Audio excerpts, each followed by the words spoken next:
What is going on, guys? My name is Kazzy and welcome to episode number 39 of my Road to Glory. Now, at the start of this episode, I'm just going to say that, as the title suggests, we are going to be trying to play foot for fun because there's so many competitive teams out there. You get your Abarbos, your Dumbias, and that's just not how I like to play FIFA. I like to play with players that I like to use in real life,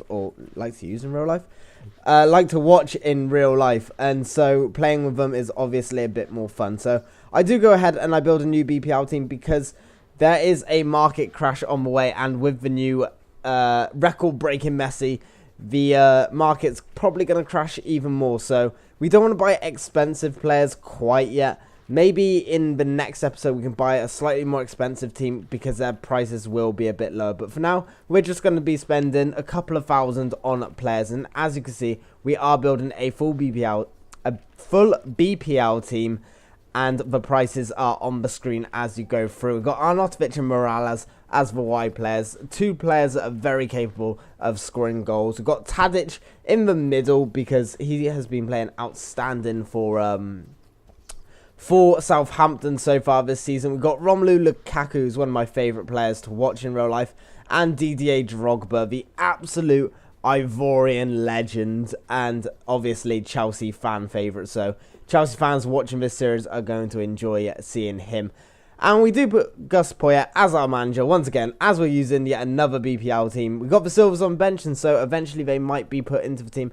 And I do have a little player with the instructions. Now, I had to play with these.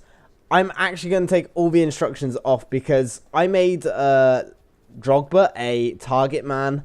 And I also don't like how they fade out the players in this little bit because I had to keep backing out to remember what players I just brought because obviously it's a new team. And also if you change the players around, it's not the instructions for the players, it's the instructions for the positions. And from now on in my episodes, I'm going to be keeping that little match screen bit in so you guys can see the latency bar and you guys can see what kit the other guys are using. And we're using this team for the first time. I want an easy team to come up against.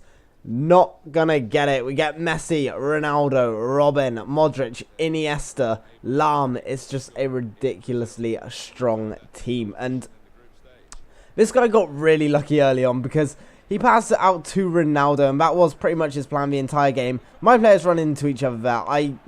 Three players go towards the ball there. I was second man containing and controlling. Don't know why the third one was there, but they trip over each other, and Cristiano Ronaldo is not going to miss that. He does me very well with a scoop turn, and he does finish it, and he does do the trademark Cristiano Ronaldo celebration. But we do bring it back. He kept doing, not full power balls over the top, and the players like Lukaku and Drogba are going to win that every single time. And Drogba does open up the scoring there.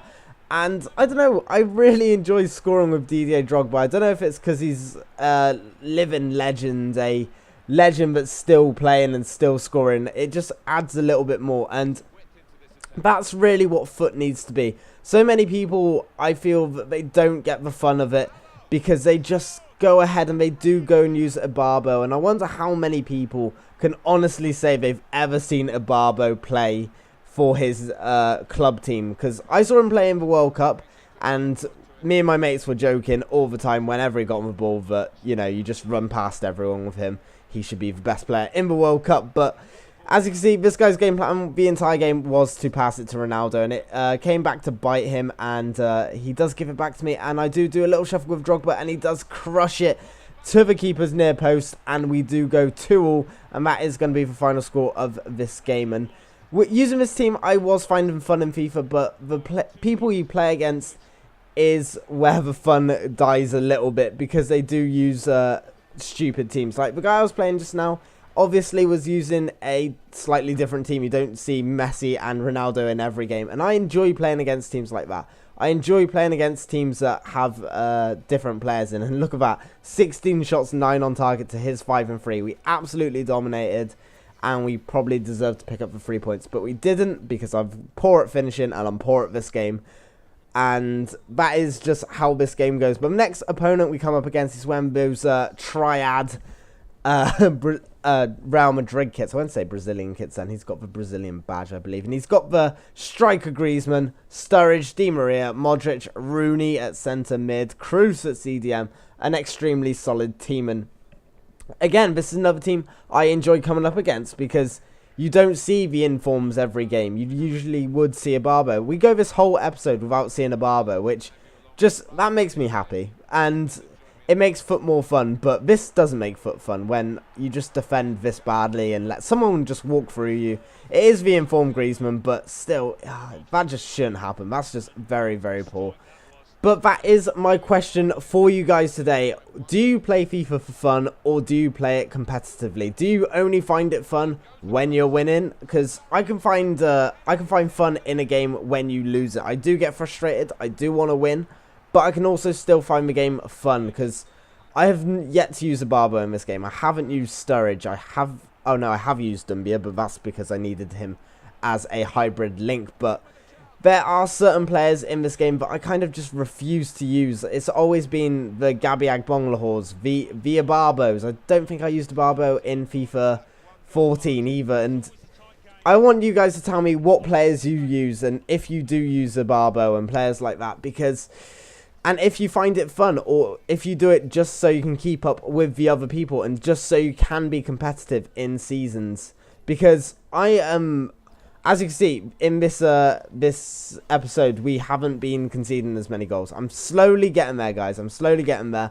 And I'm thinking about changing up the series a little bit. Maybe restarting it just because I have had a lot of mistakes made in this series. I finally learned how to play the game to a certain extent now, so I feel that a restart might be needed at some point, but we will transfer the coins over if we do, because we've worked for them coins and we deserve them. But we do open up the scoring here with Tadic, very, very lucky, bouncing through. Tadic smacks it off a crossbar, and I think this is the first time I've ever had to use the goal line technology, and it's come in useful, and it's been completely accurate. As you can see here, even when the goal, it does look like the ball is just outside of the blue there. But once it does go above, it shows that it is literally crossed the line to the last little bit. And we do go 1-0 up there.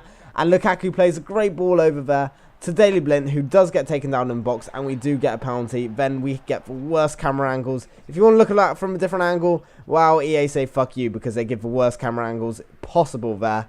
And you don't actually see the foul. But Didier Drogba will step up and he will dispatch this penalty into the bottom corner. 2-0, 18 minutes, and the game kind of died down at this point. And this guy wasn't making any opportunities. He did move Daniel Sturridge to centre mid at the start of the game, which was a little bit ridiculous. And he wasn't making any chances because of it. But all of a sudden, in the 78th minute, he's running through. Diego Costa passed it across, which I think that's a stupid decision there. He had nothing going, but he does work it back to Costa.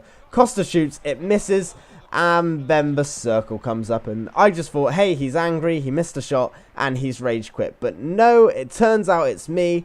I'm going to get a loss. We don't pick up a win this episode, and it's just getting more frustrating. So we're going to lose our DNF. So guys, let me know what we can do with this series below in the comments section. Leave a like rating if you have enjoyed this episode. Subscribe if you haven't, and join the club. With all of that being said, I've been Kazzy, and I'll catch you all very soon.